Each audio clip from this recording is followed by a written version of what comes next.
Hello students, हम पढ़ रहे थे कोएगुलेंट्स एंड एंटी कोएगुलेंट जो हमने लास्ट लेक्चर में पढ़ा था, दैट इज कोएगुलेंट्स। तो आज हम पढ़ेंगे anti coagulants. First of all coagulants क्या थे?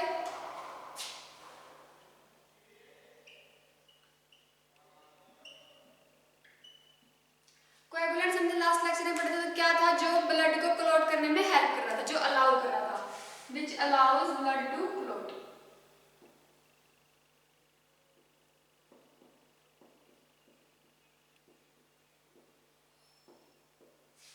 जिससे क्या हो रहे थे, हमारे जो आउटर एरिया पे क्या थे, क्लोट्स बन रहे थे स्किन के ऊपर, तो वो क्या थे हमारे पास? क्लोटिंग। और उनको हम बोलते हैं कोएगुलेंट। जो ये प्रोसेस करते हैं उनको बोलते हैं हम कोएगुलेंट्स। तो एंटी कोएगुलेंट्स, एंटी से ही क्या हमें पता चल रहा है, what is anti coagulants?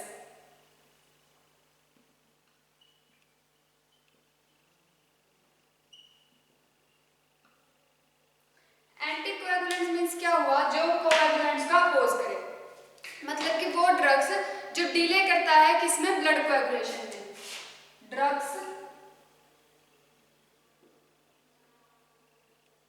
Which delay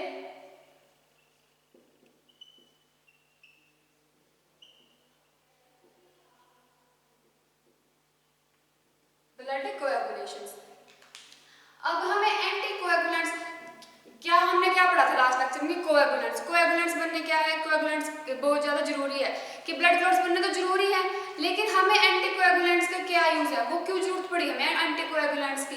जबकि कोएगुलेंट्स तो ब्लड क्लॉट्स बना रहा था, तो वो तो सही था ना कि ब्लड क्लॉट्स बन रहे हैं तो उसके बाद चोट ठीक हो रही है। बट एंटी कोएगुलेंट्स हमें कहाँ यूज करने को मिले? कि जब मान लेते हैं कि हमें कोई चोट लगी है, जैसे कि कोई अंदरूनी चोट लग जाती है, कोएगुलेंट्स की जरूरत कहाँ पड़ी?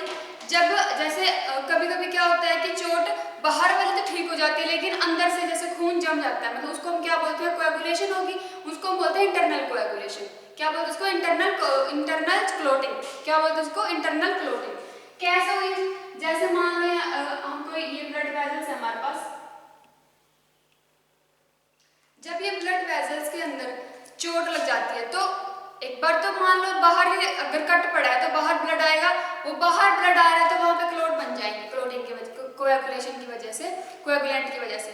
बट अगर वह क्लोट अंदर भी बन जाए कि एंटी कोएगुलेंट, वो क्लोट क्या हो रहे हैं अंदर भी बन गए, तो क्या करेंगे? वो क्लोट कुछ टाइम बाद वहां से छुटके, वहां से अलग होके वो हमारे ब्लड के साथ, ब्लड की डायरेक्शन में फ्लो करना शुरू कर देंगे। अब जो क्लोट्स हैं वो आगे क्या होगा? छोटा छोटा और पार्ट्स में कन्वर्ट होके वो आगे हमारे क्या कहीं भी पहुंच सकता है ब्लड के साथ फ्लो करता करता। अब जब ब्लड के साथ फ्लो करते करते वो बाय चांस अगर ब्रेन की कैपिलरी के अंदर फंस जाए, तो ब्लड का क्या हो जाएगा? कैपिलरी तो बहुत छोटी सी होती है, उसके अंदर अगर ब्लड का क्लॉट फंस गया तो क्या हो जाएगा? ब्लड फ्लो करना बंद कर देगा, जिससे क्या हो जाएगी? एक्सीडेंटल पार्ट हो गया ना ये तो, कि ब्लड क्लॉट करना बंद। तभी तो बोलते हैं कि क्या ब्रेन ने काम करना बंद कर दिया, ब्लड पास नहीं हो रहा ब्रेन के अंदर से। ऐसे तो क्या होता है, वो जो हमारे पास अंदर क्लोट्स बने थे वो क्या हो जाते हैं? वहां से सेपरेट होकर स्किन से वो ब्लड के साथ फ्लो करना शुरू कर जाते हैं, जिससे वो आगे जाके ब्रेन की जो नसें होती है उनके अंदर, कैपिलरी के अंदर जाके फंस जाते हैं। इसे छोटा सा डायग्राम देख लेते हैं कैसे बना। जैसे यहाँ से क्या था, ब्लड जो थे हमारे पास, तो यहाँ से एक शार्प जो हमारे पास थी, शार्प कुछ कट मारा उसमें, शार्प थिंग में, तो यहाँ पे कट पड़ गया, यहाँ से कट पड़ गया, तो जो यहाँ पे तो क्या बन गए? ब्लड के क्लोट्स बन गए।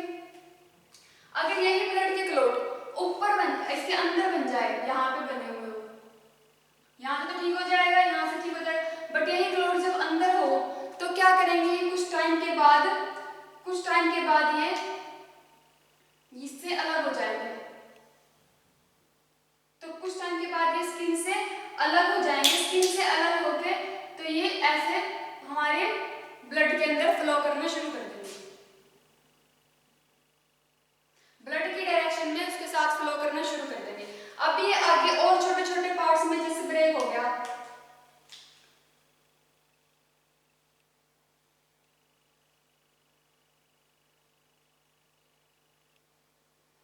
तो कैसे? जैसे मान लो ये आगे और छोटे पार्ट्स में ब्रेक हो गया, बिल्कुल छोटे छोटे में, तो ये जाके अगर ब्लड ब्रेन की कैपिलरी के अंदर फंस जाए तो यहाँ से ब्लड क्रॉस होगा, कोई नहीं होगा। तो यहाँ से ब्लड क्रॉस मतलब फ्लो करना बंद कर देगा, जिससे हमारा ब्रेन डैमेज हो जाएगा। ब्रेन अगर के अंदर ब्लड फ्लो नहीं होगा तो वो काम कैसे करेगा। उसी के लिए इन सब चीजों के लिए हम क्या यूज करते हैं फिर, एंटीकोएगुलेंट, जो क्या बना दे, ब्लड क्लॉट्स को अंदर ही खत्म कर दे। यानी कि क्या हो रहे हैं, जो हमारे अंदर वाले ब्लड क्लॉट्स हैं उनको खत्म करके ब्लड के ही विस्कोसिटी में, ब्लड के ही कंसेंट्रेशन के साथ उसको मिक्स कर दे। अब क्या था, जो हम किस लिए एंटीकोएगुलेंट्स का यूज कर रहे थे, जो क्या कर दे, कोएगुलेशन टाइम को बढ़ा दे। जो क्या करते हैं एंटीकोएगुलेंट्स, प्रोलॉन्ग द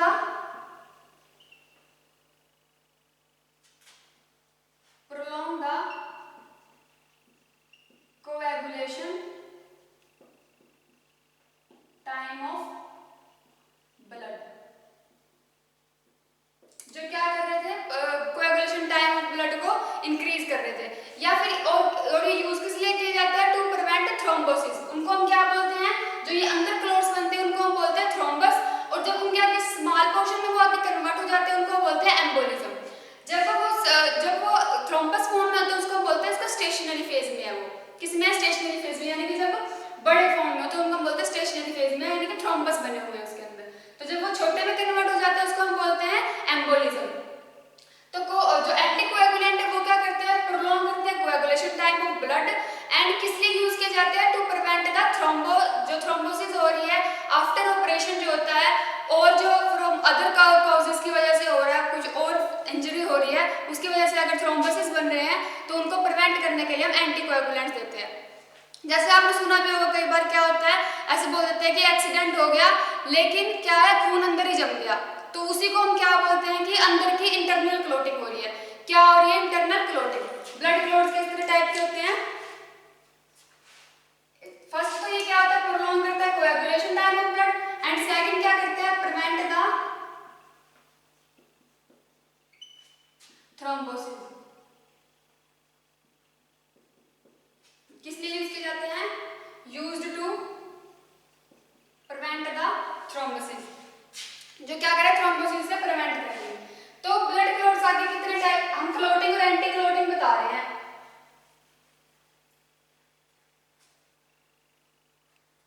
क्या था, coagulants and anticoagulants.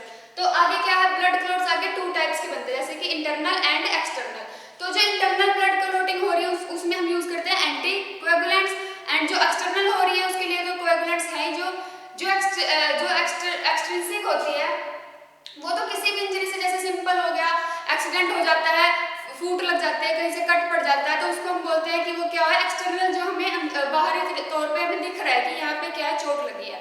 But intrinsic इसमें क्या होता है, जो प्रोटीन फैक्टर्स होते हैं वो इंक्रीज हो जाते हैं, एंड थ्रोम्बोप्लास्टिन होता है, वो होता है इंटरनल फैक्टर के अंदर। तो आगे क्या है, ब्लड क्लॉट्स,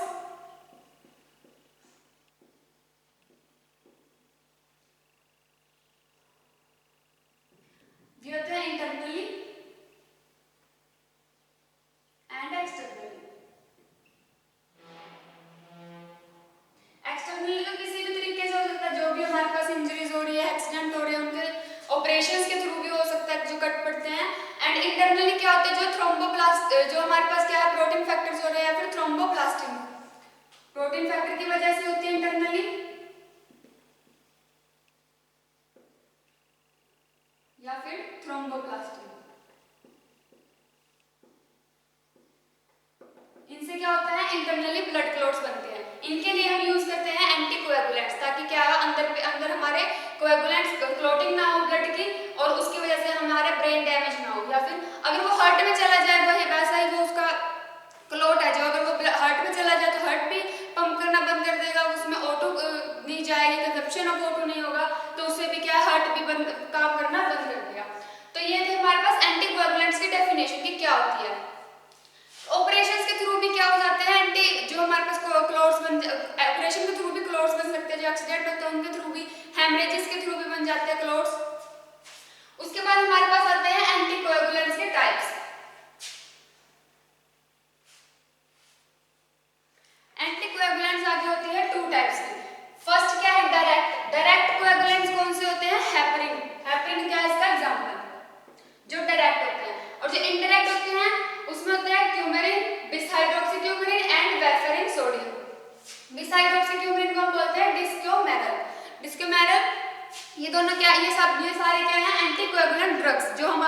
पढ़ेंगे नेक्स्ट।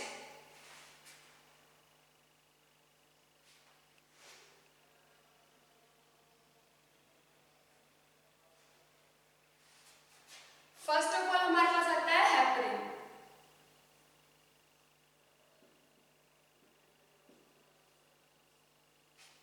हेपरिन क्या हमारे पास एंटीकोएगुलेंट है एक टाइप का।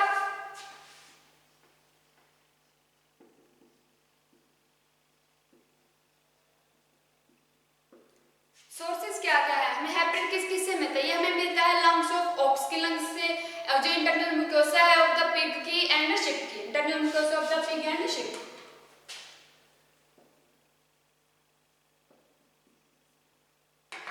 क्या क्या सोर्सेज है, lungs of aux and internal mucosa of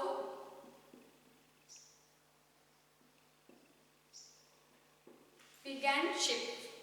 इनसे हमें क्या मिलते हैं, ये इसके सोर्सेज है, इससे हमें क्या मिलता है, हेपरिन मिलता है। उसके बाद इसकी केमिस्ट्री क्या है, हेपरिन की केमिस्ट्री क्या है, ये क्या होता है, हाईली सल्फेटेड कंपाउंड होता है, जो highly sulphated anionic mucopolysaccharides, highly sulphated anionic mucopolysaccharides होता है।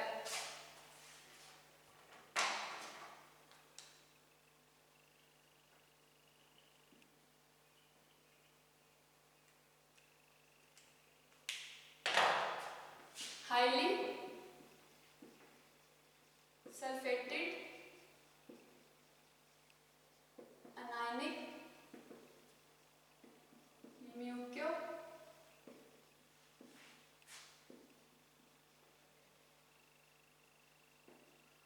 पॉलीसैकेराइड्स।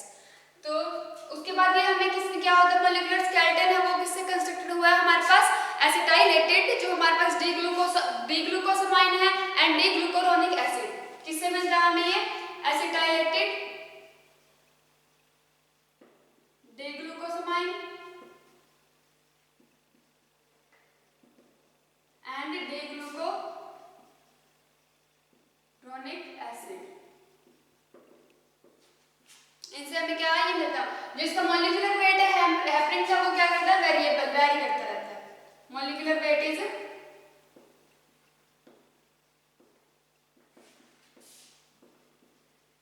वेरिएबल। ये है इसकी केमिस्ट्री। नेक्स्ट इज इसकी physical properties.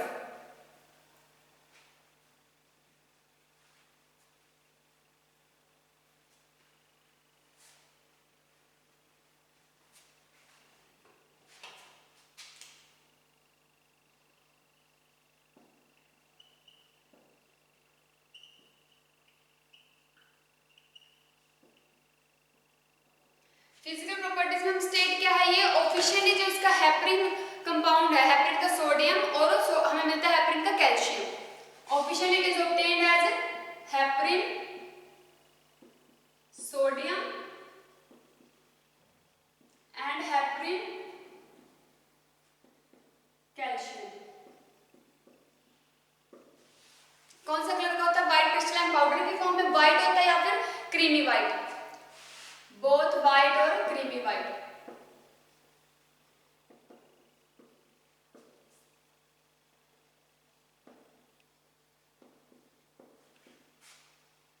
Crystalline powder, white और क्रीमी व्हाइट क्रिस्टलाइन पाउडर। और ये क्या होता है, मॉडरेटली हाइग्रोस्कोपिक होता है नेचर के अंदर।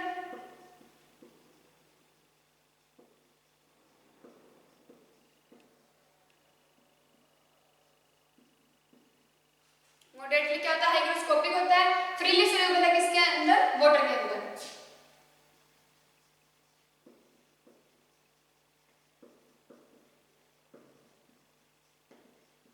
Freely soluble in water. उसके बाद इसकी स्टेबिलिटी एंड स्टोरेज का क्या होगी, इसका जो एक्वस सॉल्यूशन है वो किस में स्टेबल है, वो एटलीस्ट 7 इयर्स के लिए eight pH 7 to 8, pH 7 to 8 पे वो 7 इयर्स के लिए स्टेबल रहता है।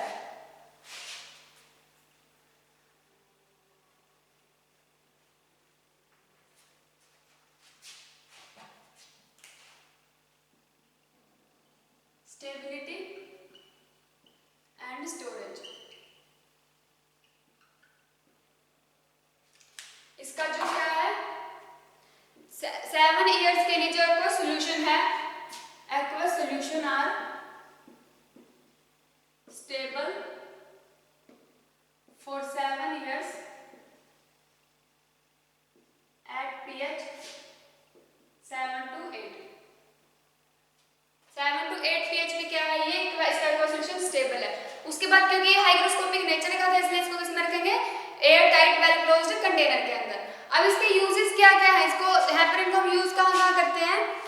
जो हमारे पास हेमरेजेस हो जाते हैं उनको ट्रीट करने के लिए वेन थ्रोम्बोसिस हो रहे हैं, मेनली किसमें, थ्रोम्बोसिस के अंदर। जब थ्रोम्बस बन जाते हैं तो उनको खत्म करने के लिए हम क्या यूज करते हैं, हेपरिन का जो एंटीकोएगुलेंट्स है उनको यूज करते हैं। जैसे कोई ओपन हार्ट सर्जरी हो रही है, उसको ट्रीट करने में, उसको वैस्कुलर सर्जरी हो रही है, ओपन हार्ट सर्जरी हो रही है, उनमें हम क्या यूज करते हैं, उसके दौरान हम यूज करते हैं एंटीकोएगुलेंट्स, ताकि अंदर कोई क्लॉट ना बने जिसकी वजह से आगे कोई दिक्कत ना आए। एंड जो ब्लड ट्रांसफ्यूजन हो रहे हैं उनके अंदर ब्लड ट्रांसफ्यूजन हो रही है, तब भी हम क्या यूज करते हैं, एंटीकोएगुलेंट साथ में देते हैं ताकि कोई भी दिक्कत ना आए। उसके बाद जो हेपरिन है वो हमें किस फॉर्म में मिलता है, हेपरिन के इंजेक्शन बनते हैं एंड हमें मिलता है वेपरिन के नाम से, जो थ्रोम्बोफोब जेल है उसके नाम से, एंड प्रैक्टोसेडाइल। वेपरिन,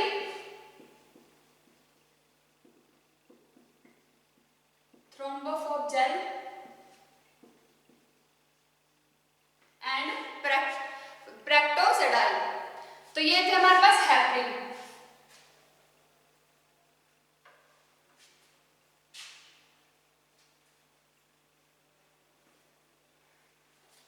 नेक्स्ट ड्रग आते हैं हमारे पास वेरफेरिन। क्या, वेरफेरिन।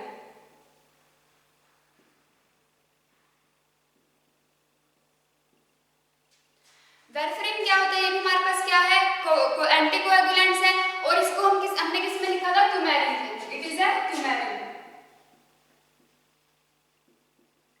क्यूमेरिन के अंदर का क्यूमेरिन होता है जिसमें क्या होता है, टू हाइड्रोजन बेंजोपायरान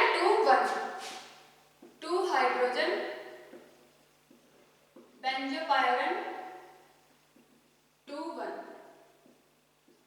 क्यूमेरिन में हमें इस डेरिवेटिव से मिलता है। उसके बाद ये क्या है, most widely used oral anticoagulants है। क्या है, oral anticoagulants.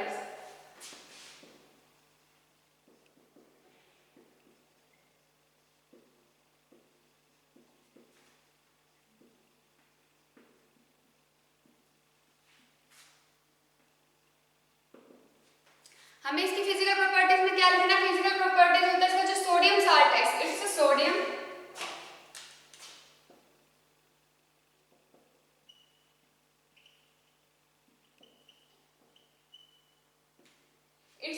Is a white crystalline powder का होता है and odourless.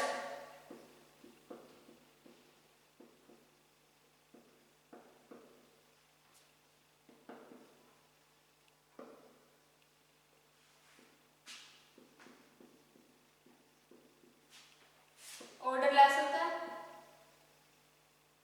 Bitter in test होता है, एंड उसके बाद ये स्लाइटली सोल्यूबल है वाटर के अंदर बट फ्रीली सोल्यूबल है अल्कोहल के अंदर। Bitter in test,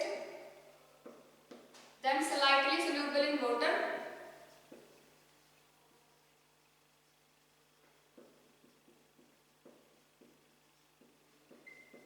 but freely soluble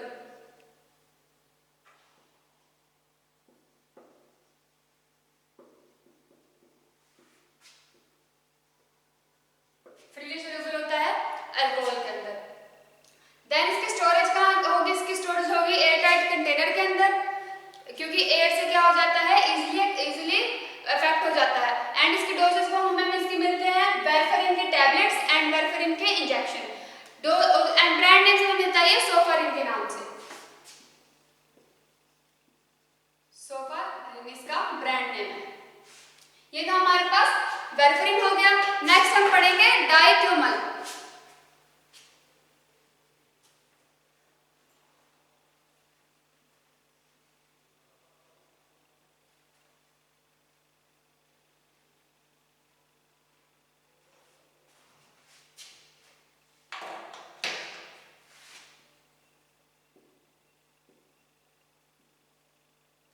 डाइक्लोमल हमने किस में पढ़ा था, बिस हाइड्रोक्सी क्यूमेरिन में।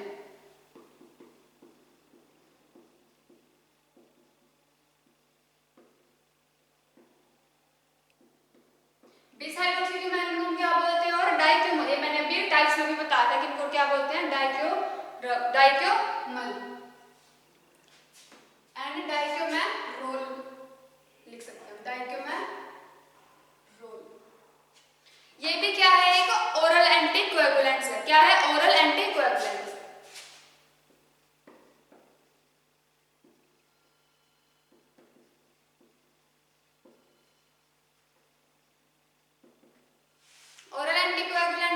जो हमें किससे मिलता है, क्यूमेरिन के डेरिवेटिव से, एंड इट इज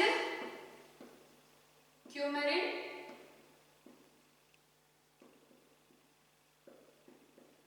डेरिवेटिव। क्यूमेरिन का क्या है ये, डेरिवेटिव। फिजिकल प्रॉपर्टीज क्या है, ये व्हाइट कलर का होता है या फिर क्रीमी व्हाइट कलर का होता है, एंड क्या होता है, ऑर्डरलेस होता है, या फिर इसका होता है फेंट प्लीजेंट ऑर्डर, यानी कि थोड़ा सा स्मेली स्मेली सा odour, and slightly bitter taste का होता है। Next is physical properties.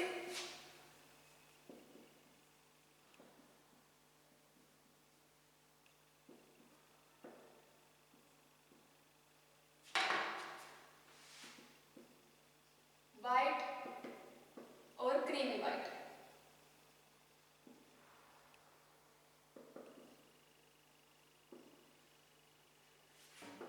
Crystalline powder, pleasant smell,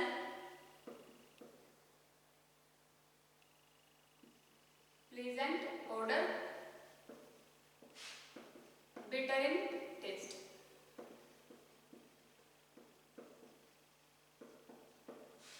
bitter taste में होता है। उसके बाद इसकी सोल्यूबिलिटी एंड स्टेबिलिटी क्या है, प्रैक्टिकली इनसोल्यूबल है वाटर के अंदर, बट स्लाइटली सोल्यूबल है क्लोरोफॉर्म के अंदर। Practically insoluble in water but slightly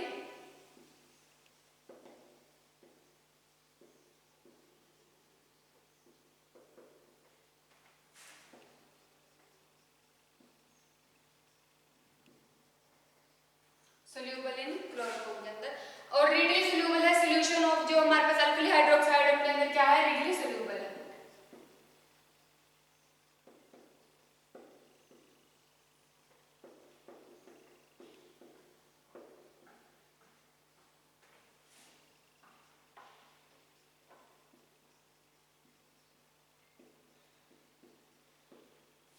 alkali hydroxide के सॉल्यूशन के अंदर क्या है, रेडली सोल्यूबल है। स्टोरेज कहाँ आएगी, क्योंकि डिस्कलर्ड हो जाता है एयर के अंदर in the presence of light, so it is kept in an air tight container. उसके बाद डिस्कैमेरल के यूजेस क्या क्या है, सेम ही है जो क्या हमारे पास वेरफ्रिन के। वेरफ्रिन के यूजेस क्या है, वेरफ्रिन के यूजेस जो प्रिवेंट करता है या फिर ट्रीटमेंट के थ्रू जो डीप थ्रोम्बोसिस हो रही है, डीप थ्रोम्बोसिस हो रही है, उनके ट्रीटमेंट के लिए और प्रिवेंशन के लिए क्या यूज करते हैं हम, डाइक्यूमेरल अंडर यूज किया जाता है वेरफ्रिन के। तो वेरफ्रिन के यूजेस हैं, जब डीप थ्रोम्बोसिस हो रही है, डीप वेन थ्रोम्बोसिस हो रही है, पल्मोनरी एम्बोलिज्म हो रहा है, उनको ट्रीट करने के लिए हम यूज करते हैं वेरफ्रिन का। एंड जो प्रिवेंट करे माइकार्डियल इन्फेक्शन हो रहा है, उनको ट्रीट करने के लिए हम यूज कर रहे हैं। प्रिवेंट करने के सिस्टमैटिक एम्बोलिज्म जो हो रहा है उनको ट्रीट करने के लिए हम यूज कर रहे हैं वेरफ्रिन का, एंड उसी के अंदर यूज होते हैं डाइक्यूमेरल। उसके बाद जो डोसेज फॉर्म है डाइक्यूमेरल हमें किस फॉर्म में मिलता है, टैबलेट्स की फॉर्म में, इंजेक्शन की फॉर्म में, एंड ये हमें मिलता है किसके नाम से, डाइक्यूमेरल के नाम से मिलता है। Brand name is Dicoumarol. तो यहाँ पे हमारे क्या है, एंटीकोएगुलेंट्स के ड्रग्स से कंप्लीट हो गए हैं। लास्ट लेक्चर में हमने कोएगुलेंट्स पढ़ लिया था, तो यहाँ पे हमारा ये चैप्टर कोएगुलेंट्स एंड एंटीकोएगुलेंट्स खत्म होता है।